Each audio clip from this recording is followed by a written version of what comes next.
वजह से अब किसी की जान चली जाए। लेकिन जैसे ही वो वापस रूम में आती है तो देखती है कि दोबारा से उसकी बेटी ने उसी शूज को पहना हुआ है। यह देखकर वो अब काफी ज्यादा ही डर जाती है। अभी वो डरी ही थी कि उसकी बेटी के पैरों से खून निकलने लग जाता है। खून को देखकर सुंजी वहीं पर बेहोश हो जाती है और जब उसकी आंख खुला तब उसने देखा कि वो और उसकी बेटी एक हॉस्पिटल में एडमिट किए गए हैं और वो देखती है कि उसके हाथ में अभी भी वही पिंक शूज मौजूद है। वहाँ पर वो लड़का भी था जो उसके क्लिनिक में काम कर रहा था। वो उसे ऊपर छत पर लेकर जाता है और उसे बताने लग गया कि मुझे 60 साल पुरानी एक पिक्चर मिली हुई है जिसमें एक लड़की ने सेम इसी तरह से शूज पकड़ रखे हैं। अब यहीं से सुंजी इस प्यारी सी शूज के बारे में और भी जानना चाहती थी तो वो इस लड़के के साथ इस शूज का इन्वेस्टिगेशन करना शुरू कर देती है। सुंजी सोचने लग गई कि उसके अपार्टमेंट में जो बूढ़ी औरत रह रही है शायद उसे इस पुराने शूज के बारे में पता हो, क्योंकि जब उस बूढ़ी औरत ने उसके हाथ में उस प्यारी सी पिंक शूज को देखी हुई थी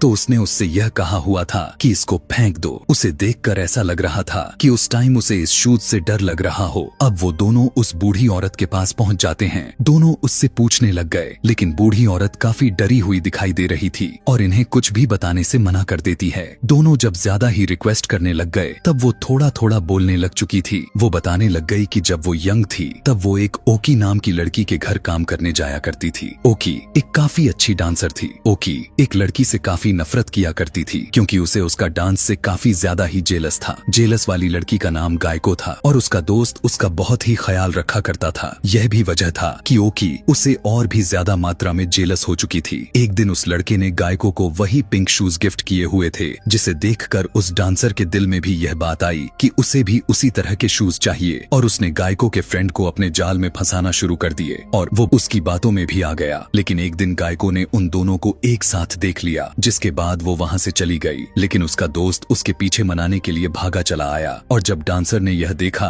तो उस टाइम उसे काफी ज्यादा ही गुस्सा आ गया कि यह अभी भी उसी से प्यार करता है और उसने गुस्से में आकर गायको को मारकर उसकी जाने ही ले ली। यहाँ तक कि उसके दोनों पैरों को काटकर अलग कर दिया और फिर उन पिंक शूज को पकड़कर जोर जोर हंसने लग गई। उसी में गायको का दोस्त भी शामिल था। उसी दिन यह ओल्ड लेडी भी वहीं पर मौजूद थी और सब कुछ देख रही थी, लेकिन वो दोनों नहीं जानते थे कि वो भी वहाँ पर है।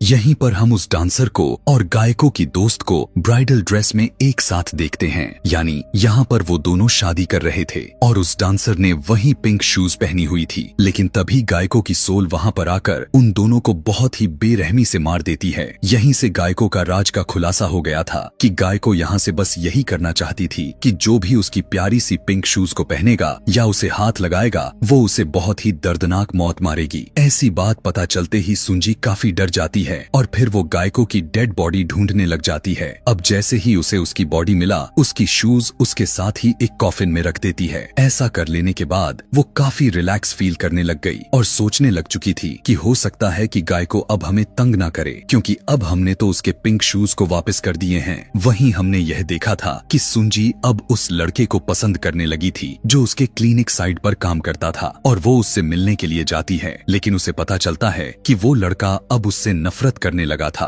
क्योंकि वो अब सब कुछ सच जान चुका है और यही सारी सच्चाई उसी सुंजी की बेटी ने ही बताया है कि मॉम को कभी मेरे फादर से सेपरेशन हुआ ही नहीं था बल्कि उन्होंने उनको मारा हुआ है। जैसे ही उसे यह पता चलता है तो वो गुस्से से पागल हो जाती है और उसका बस नहीं चलता कि वो अपनी ही बेटी को मार दे और वो ठीक ऐसा करती भी है। वो अपनी बेटी को मारने के लिए आगे बढ़ती है लेकिन किसी तरह उसकी बेटी अपनी जान बचाकर वहाँ से भाग जाती है और भागते भागते एक स्टेशन पर पहुंच जाती है। लेकिन उसका पीछा करते हुए सुंजी भी वहां पर आ चुकी थी और वो जैसे ही अपनी बेटी को मारने ही वाली थी कि उसी टाइम पर एहसास हुआ कि यह वो खुद तो बिल्कुल भी नहीं है जो अपने ही बेटी की जान लेने पर तुली हुई है, बल्कि वो 60 साल पुरानी लड़की गायको है जो उस छोटी बच्ची को मारना चाहती है क्योंकि वही इकलौती इंसान थी जो उसके कई बार उसकी प्यारी सी शूज को ट्राई किए हुए थे। अभी इतना हो ही रहा था कि दोबारा से उस बच्ची के हाथ में फिर से वही प्यारी सी पिंक शूज आ जाती है। ऐसा होता हुआ देखकर सुंजी काफी डर जाती है और गायको से घबराते हुए कहने लग गई कि हमने तो तुम्हारी मदद की है, मैंने तुम्हें तुम्हारी प्यारी पिंक शूज वापस दे दी हैं, तो फिर तुम हमारे साथ ऐसा क्यों कर रही हो। इतना कहते ही उसके सामने गायको की सोल आ जाती है जो कि बहुत ही ज्यादा खौफनाक दिख रही थी। गायको उसे बताने लग गई कि तुम में ओकी है, यानी तुम पहले ओकी हुआ करती थी और इसीलिए वो बूढ़ी औरत भी उससे डरा करती थी। और गायको उसे बताती है कि तुम ही हो जो अपने हस्बैंड के साथ साथ अपने बेस्ट फ्रेंड जो डॉक्टर थी और उस लड़के को मारा, और अब तुम खुद अपनी बेटी को मारने के लिए जा रही हो। यानी मर्डर करने वाला कोई और नहीं था बल्कि वही डांसर थी